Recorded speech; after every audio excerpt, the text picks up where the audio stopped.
Hello everyone, today I'm going to show you how to track site traffic with SiteGround Insights. So just tap on my browser, and before you creating an account, you will have to purchase the plan for web hosting.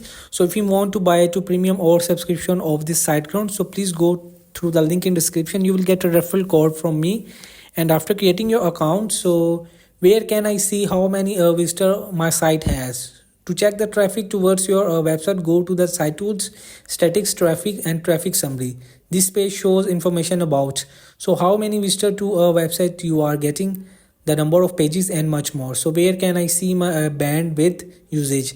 To check your bandwidth usage, go to the site tools, statics, traffic and traffic summary. Scroll down on the page to see. So how do I see where my traffic is coming from? So go to the site tool, statics, traffic, audience to check visitor from which country visit your website the most. So hope this video helped you. Please don't forget to like and subscribe and get notified for more videos.